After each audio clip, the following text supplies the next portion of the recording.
Hello friends, good morning, namaste, and once again you are very welcome on my YouTube channel MOC Maths on Class. This is me Hemant Agrawal, your maths mentor. In this video I have brought 3 trigonometry problems for you which are from previous year's JEE exam papers. We will solve these problems in this video, but before we start, please like, share and subscribe my YouTube channel Maths on Class, and also don't forget to press the bell icon. Subscribe my YouTube channel and press the bell icon. So friends, we start with the first problem. The problem is seen on your screen. In this problem we are being said that for x belongs to 0 to pi, x का आपको domain दिया हुआ है, x का interval दिया हुआ है 0 to pi. The equation है, एक इक्वेशन दी हुई है, इक्वेशन है sin x plus 2 sin 2x minus sin 3x equals to 3 has. इस इक्वेशन के नंबर ऑफ सॉल्यूशन आपको बताने हैं कितने होंगे इस इंटरवल में. तो देखिए इस प्रॉब्लम को सॉल्व करने के लिए हम क्या करेंगे, sin x as it is plus इसको हाफ एंगल में ब्रेक करेंगे 2 sin x cos x और एक 2 ये तो ये बन जाएगा 4 sin x cos x, right. इसका फॉर्मूला क्या होगा, sin 3x का 3 sin x minus 4 sin cube x. तो एक साइन माइनस का पहले से है तो minus 3 sin x plus 4 sin cube x equals to 3. इस तरह से बनेगा ये. तो 4 sin क्यूब x, राइट. और ये कितना बनेगा 4 sin x cos x, sin x minus 3 sin x minus 2 sin x equals to 3. अब देखिए एक sin x इसमें से कॉमन लिया जा सकता है लेफ्ट साइड में से, वो sin x कॉमन आएगा, उसको आप राइट साइड में ट्रांसफ़र कर देंगे तो इधर रह जाएगा 4 sin square x plus 4 cos x minus 2 और इधर 3 upon sin x, 3 upon sin x को क्या लिख देंगे cosec x, राइट. अब देखिए यहाँ पे cos x की सिंगल पावर की टर्म है, sin की 2 पावर की टर्म है, तो इस साइन को हम cos में चेंज कर लेंगे 1 minus cos square x plus 4 cos x minus 2 equals to 3 cosec x, right. Now minus 4 cos square x, ठीक है, यहाँ से आएगा प्लस का 4 cos x, 4 माइनस 2 तो 2 इक्वल्स टू 3 cosec x. इस तरह से कंडीशन बनेगी. अब देखिए इसमें हम क्या करने वाले हैं, ये जो cos वाली टर्म है इनसे एक होल स्क्वायर क्रिएट करेंगे. कैसे, इसमें से माइनस 4 कॉमन ले लीजिए पहले, तो ये बनेगा cos square x minus cos x, right. अब होल स्क्वायर क्रिएट करने के लिए इसमें कितना ऐड करना पड़ेगा आपको, 1/4 इतना ही इसमें से सब्ट्रैक्ट करना होगा इक्वल्स टू 3 cosec x. ये जो 3 टर्म्स हैं ये होल स्क्वायर बना रही हैं. देखो किसका होल स्क्वायर बनेगा, ये cos x माइनस 1/2 का, राइट. और ये माइनस 4 इससे मल्टीप्लाई होगा तो कितना बन जाएगा, प्लस का 1, प्लस 1 बनेगा तो प्लस 1 इसमें ऐड होगा, प्लस 1 इसमें ऐड होगा तो ये कितना बन जाएगा 3, right, equals to 3 cosec x. अब देखिए ये जो लेफ्ट साइड की टर्म है, लेफ्ट साइड की टर्म्स को अगर हम देखें तो 3 माइनस 4 cos x माइनस 1/2 का होल स्क्वायर है, तो होल स्क्वायर होने की वजह से वैल्यू हमेशा पॉजिटिव होगी, राइट. अब पॉजिटिव होगी तो इसको 3 में से सब्ट्रैक्ट किया जा रहा है. अब जब ये वैल्यू 3 में से सब्ट्रैक्ट होगी तो ओवरऑल अगर बात करें तो ये वैल्यू क्या आएगी, 3 से कम आएगी. अच्छा 3 के इक्वल भी आ सकती है. 3 के इक्वल कब आएगी, 3 के इक्वल उस केस में आएगी जब ये 0 बने. ये 0 बन जाएगा जब cos x की वैल्यू कितनी होगी, 1/2, राइट.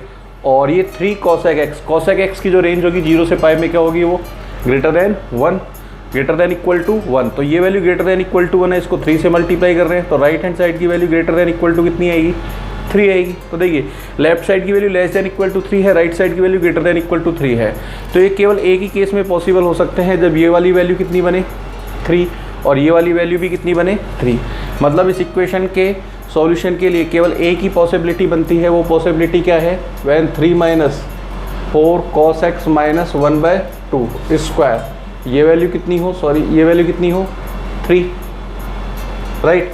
और cosec x 3 cosec x ये भी कितना हो 3 हो, तभी ये पॉसिबल है. बाकी केसेस में क्या होगा, ये 3 से कम होगा, ये 3 से ज़्यादा होगा. लेकिन आप यहाँ देख सकते हैं कि ये दोनों इक्वेशन एक साथ ट्रू नहीं होंगी, क्योंकि ये 3 कब होगा, जब x की वैल्यू कितनी होगी π/2 इस डोमेन में, और x इक्वल्स टू π/2 जब इसमें रखेंगे तो ये वैल्यू 3 नहीं आएगी, राइट. ऐसे ही ये वैल्यू 3 कब होगी, जब cos x की वैल्यू कितनी हो 1/2 हो. cos x इक्वल्स टू 1/2 का मतलब x की वैल्यू कितनी हो π/3. लेकिन जब इसमें x को π/3 रखेंगे तो ये वैल्यू 3 नहीं बनेगी. मीन्स ये left hand side right hand side दोनों कभी भी एक साथ 3 के इक्वल नहीं बनेंगी। अब जब दोनों कभी भी एक साथ 3 के इक्वल नहीं बनेंगी तो हम क्या कह सकते हैं कि इस इक्वेशन का जो सॉल्यूशन होगा 0 to पाई में वो नहीं होगा, right. Means number of solution of this equation in this interval will be 0। तो इसका आंसर बनेगा क्या, ऑप्शंस के अकॉर्डिंग अगर चलें तो option D will be the correct answer. Means इस इक्वेशन का कोई भी सॉल्यूशन नहीं होगा 0 से पाई में, right. Now we move to the next problem.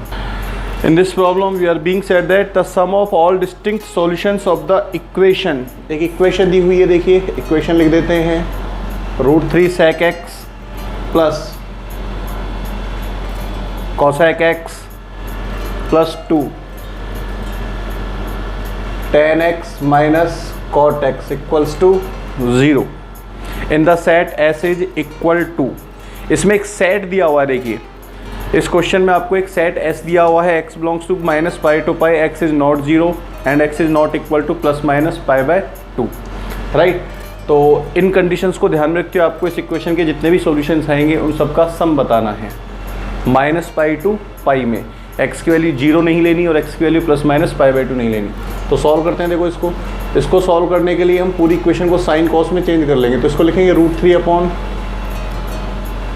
cos x plus 1 upon sine x plus 2 sine x upon cos x minus cos x upon sine x equals to 0। तो इस पूरी इक्वेशन का जो LCM आएगा क्या आएगा, sign x cos x. तो sign x cos x से हर टर्म को आप मल्टीप्लाई कर दीजिए। तो साइन एक्स कॉस एक्स से जब मल्टीप्लाई करेंगे तो क्या बनेगा, √3 साइन एक्स, राइट।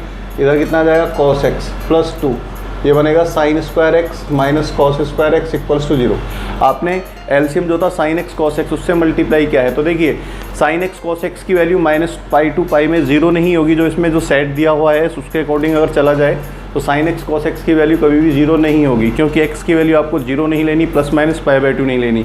इन 3 वैल्यूज़ के अलावा आप -π to π में कुछ भी वैल्यू लेंगे तो साइन एक्स कॉस एक्स एक नॉन जीरो वैल्यू होगी। तो नॉन जीरो वैल्यू से हमने पूरी इक्वेशन को मल्टीप्लाई कर दिया है, राइट।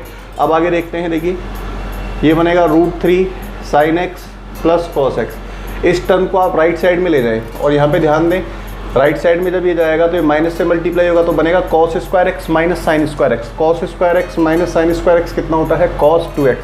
और ये 2 होगा इधर मल्टीप्लाई में, राइट। उस 2 को इधर डिवाइड कर देंगे तो ये कुछ इस तरह से इक्वेशन बन जाएगी, राइट। अब देखें इसका सॉल्यूशन निकालने के लिए इसको भी हम cos का फॉर्मूला बना सकते हैं, cos a माइनस बी का। कैसे, cos a माइनस बी का फॉर्मूला बनाने के लिए जो √3/2 टर्म है इसको साइन की टर्म में अगर लिखेंगे तो क्या बन जाएगा, ये sin π/3 sine x as it is. 1/2 को क्या लिख सकते हैं हम, cos π/3 cos x। इस तरह से लिखा जा सकता है। जब इस तरह से लिखेंगे तो cos a cos b plus sine a sine b, cos a minus b का फॉर्मूला बन जाएगा ये, मीन्स cos x माइनस π/3। इस तरह से लिखा जा सकता है इक्वल्स टू cos 2x। अब एकदम सिंपल ट्रिगोनोमेट्रिक कंडीशन बन गई है। इसका जनरल सॉल्यूशन अगर हम लिखें तो आप जानते हैं x माइनस π/3 इक्वल्स टू कितना बनेगा, ये 2nπ plus minus 2x। cos theta equals to cos alpha का जनरल सॉल्यूशन क्या होता है, theta equals to 2nπ plus minus alpha. तो उसी को यहाँ पे हम यूज़ करेंगे। तो यहाँ पे देखिए 2 केस हैं प्लस माइनस वाले, तो इन दोनों केसेस को सेपरेट कर लेते हैं और इसके साथ क्या कंडीशन होगी, n बिलोंग्स टू z। तो प्लस वाला केस जब कंसीडर करेंगे तो 2x इधर जाएगा तो बन जाएगा कितना, -x π/3 का इधर ट्रांसफ़र करेंगे 2nπ प्लस π/3, राइट। अच्छा फिर माइनस वाला केस लेंगे, इधर ट्रांसफ़र करेंगे इसका तो 3x equals to 2nπ plus π/3। यहाँ से 3 को हटाएंगे तो इस तरह से कंडीशंस आपके सामने होंगी, ठीक है। अब n बिलोंग्स टू क्या है, z। तो हमें अब x की वैल्यूज़ फाइंड करनी है। x की वैल्यूज़ किस इंटरवल में फाइंड करनी है इसका भी ध्यान रखें। s की वैल्यूज सेट s में होनी चाहिए। सेट s क्या है, -π to π इंटरवल, जिसमें x की वैल्यू क्या नहीं है, 0 नहीं है, और x की वैल्यू क्या नहीं है, ±π/2, राइट। तो बेसिकली -π to π में बात करनी है। तो देखिए इसमें अगर n को 0 रखें, n को 0 रखेंगे तो x की वैल्यू कितनी बनेगी, देखो -π/3, राइट। यहाँ से और -π/3 इस इंटरवल में आ रहा है तो ये वैल्यू एक्सेप्टेबल होगी। n को इधर 0 रखा जाए तो कितनी वैल्यू बनेगी, π/9, राइट। अब देखिए n को अगर मैं 1 रखता हूँ, n को इधर 1 रखेंगे तो कितना बनेगा, ये 2π प्लस π/3। तो 2 पाई प्लस पाई बाई 3 कितना हो जाएगा 7 पाई बाई 3, तो x की वैल्यू आएगी -7 पाई बाई 3। -7 पाई बाई 3 इसमें लाई करता है क्या, नहीं करता है, तो n इक्वल्स टू 1 के करस्पॉन्डिंग वैल्यू जो आएगी x की वो लाई नहीं करेगी। ऐसे x इक्वल्स टू 2, 3, 4 के करस्पॉन्डिंग जो वैल्यू जाएंगी वो इस इंटरवल से बाहर होंगी, तो इसलिए आगे बात नहीं करेंगे। अब यहाँ पे अगर x की वैल्यू क्या रखें हम, n की वैल्यू क्या रखें 1, तो यहाँ पे क्या बनेगा देखो 2 पाई by 3 plus pi by 9, 2 pi by 3 plus pi by 9 कितना बन जाएगा 7 पाई बाई 9, राइट।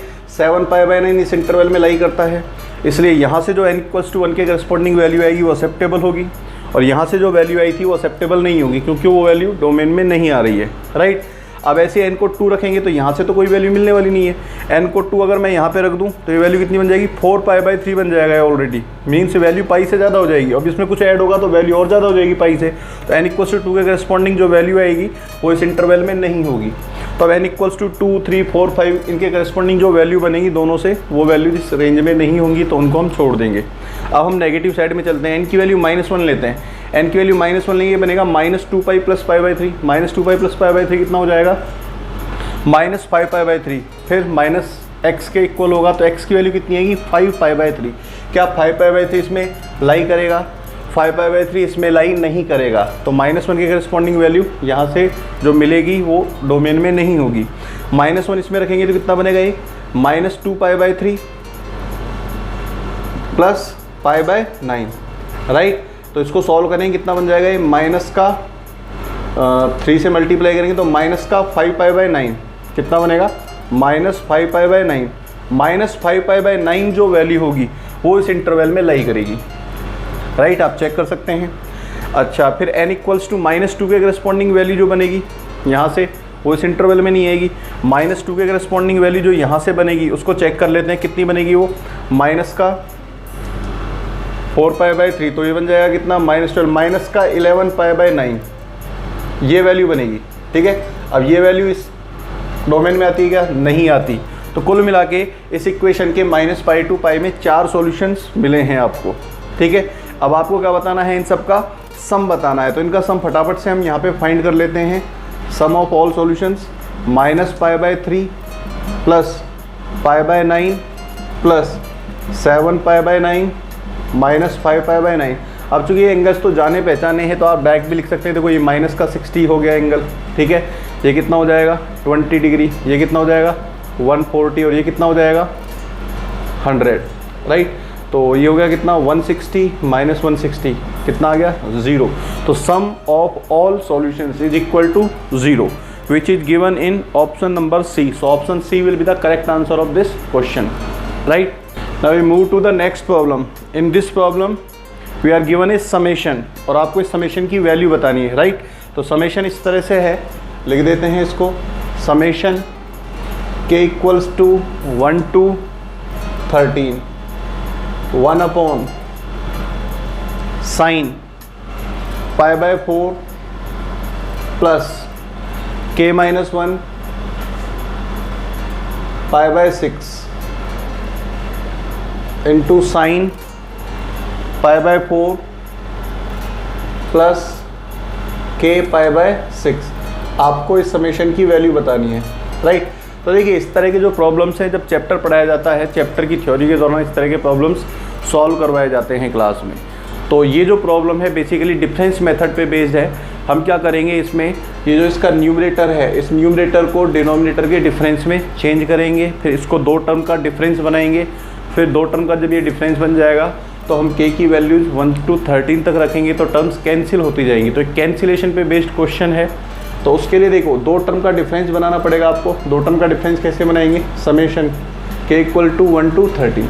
देखिए साइन के एंगल देखिए, एक एंगल ये है और एक एंगल ये है। अगर मैं इनका डिफरेंस निकालूँ, इस एंगल में से इस एंगल को अगर आप सबट्रैक्ट करेंगे तो सबट्रैक्ट करने पर देखो कितना मिलेगा पाई बाय 6। इन दोनों का जो डिफरेंस है कितना आएगा पाई बाय 6, राइट। तो हम क्या करेंगे, न्यूमरेटर डिनोमिनेटर को साइन पाई बाय 6 से मल्टीप्लाई डिवाइड करेंगे, साइन पाई बाय 6 और यहाँ कितना आ जाएगा साइन पाई बाय 6, और ये as it is sine pi by 4 plus k minus 1 pi by 6 sine pi by 4 plus k pi by 6, right. अब देखिए ये वाला जो साइन पाई बाई 6 है इसकी वैल्यू कितनी बनेगी 1/2, तो 1/2 2 पर चला जाएगा तो 2 को तो समेशन से बाहर लिख दिया, k इक्वल्स टू 1 to 30।